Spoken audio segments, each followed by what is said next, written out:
Hello, YouTube.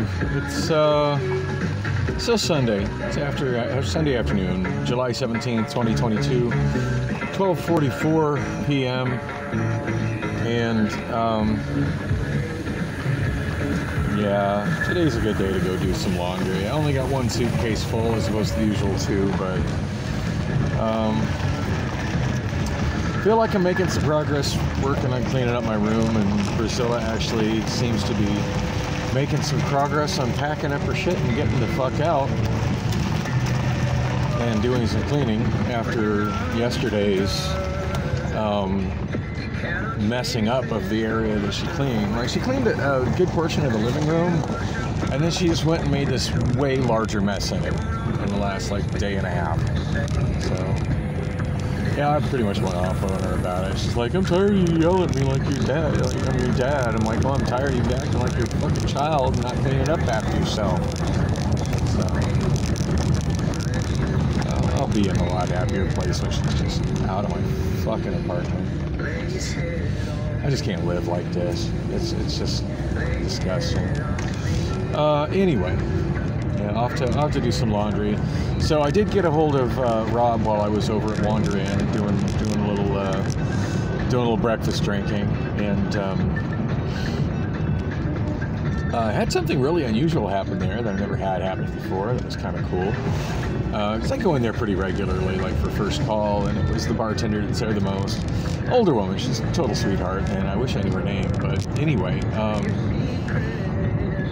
she asked if I would help her carry out, you strong, can you carry ice buckets? And I never thought of a 5-gallon bucket of ice being something that needed to be strong to carry. I mean, I don't consider myself to be that strong, but yeah, 5-gallon ice bucket, not a problem.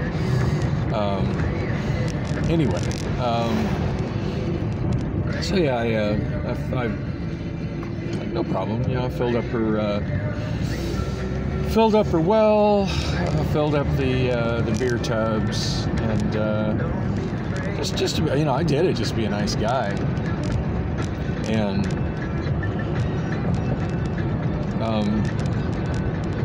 totally unexpectedly, she topped one of my drinks for it, so that was pretty damn nice. That's really nice.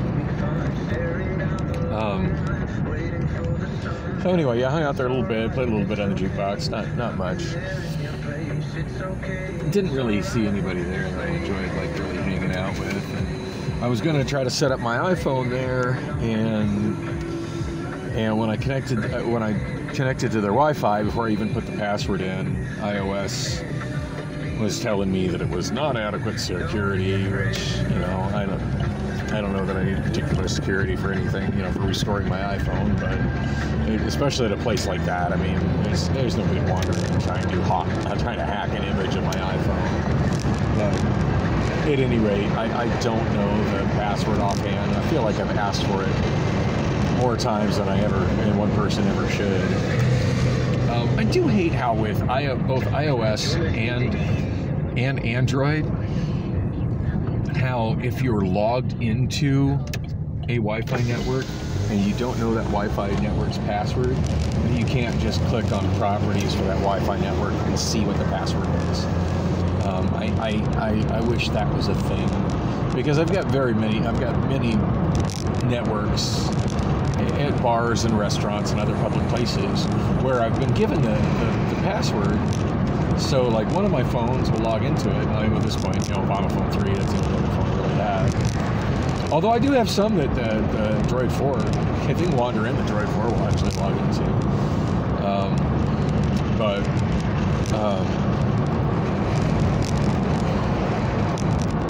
yeah,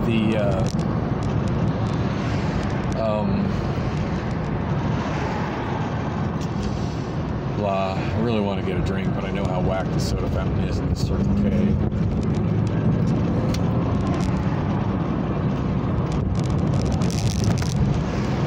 Yeah, there's nothing good on that soda fountain. I've been there twice in the last 2 days.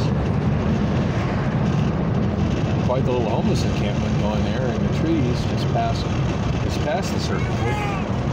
fuck was that? Wow. Freaking weirdos in the corner yelling at me. Yeah, quite the little homeless encampment going on there. I half expect to see the girl that was at the soda fountain with this morning over there. Not that I ever intend to really talk to her again, but I don't know. She kind of caught my eye. What can I say? Anyway, ooh, hello, big tree branch in the road. Key woman in front of that apartment complex.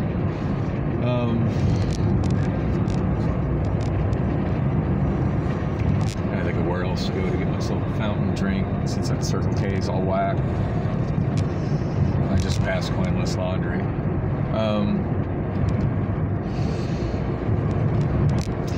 Anyway, yeah, when I got home, Priscilla was actually already awake, and we just got into a massive argument.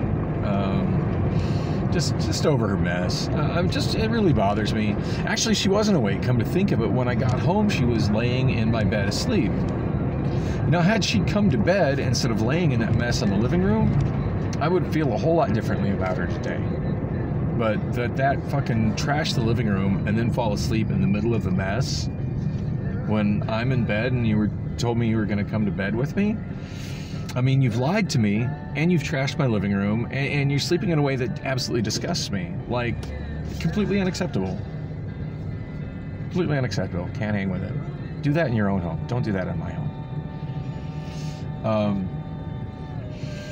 Anyway, she wants to talk about, so we had this discussion yesterday about, oh, well, I don't want it to be your space or my space, I want it to be our space. It's just, you're not in my life plan. Like, once I leave here, then I'm just going to cut off all contact with you, because I want somebody that I can share a space with. She's like, well, it's economical, so we can share expenses. You know, bitch, if you can't support yourself like an adult, I'm not here to support you. Nah, especially considering how little you bring to the table at this point, and the fact that you're still a cigarette smoker. Nope. I'm going to Burger King. I don't want Burger King. Yeah, so, you know, and it would be different if maybe we had picked out that apartment together, but I told her, it's like, you know, no, I never give you permission to move in here. You just did it. You just took it upon yourself, and then said you were moving out. You lied about that, and then never did.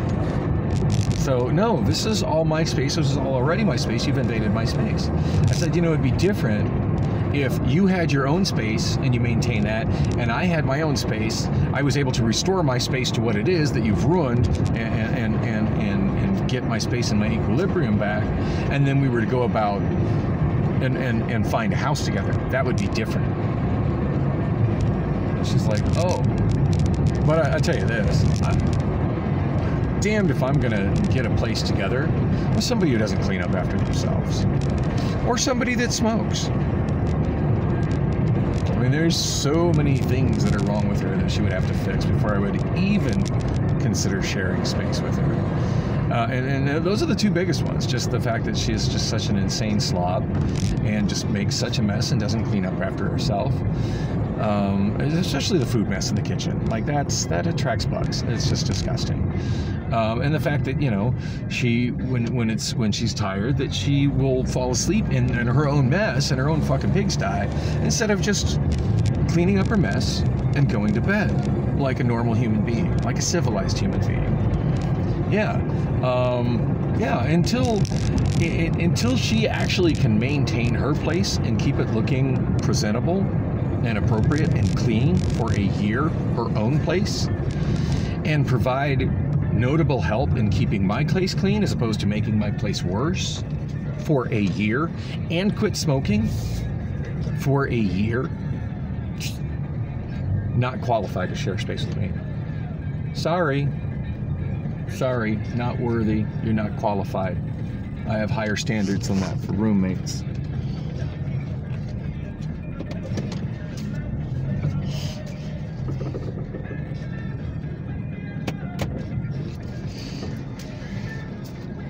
And when you're sleeping in my bed, "Don't touch me" needs to never, ever come out of your mouth. Period. Full stop. End of discussion. Yeah, I'm just so ready to have her gone. What can I say.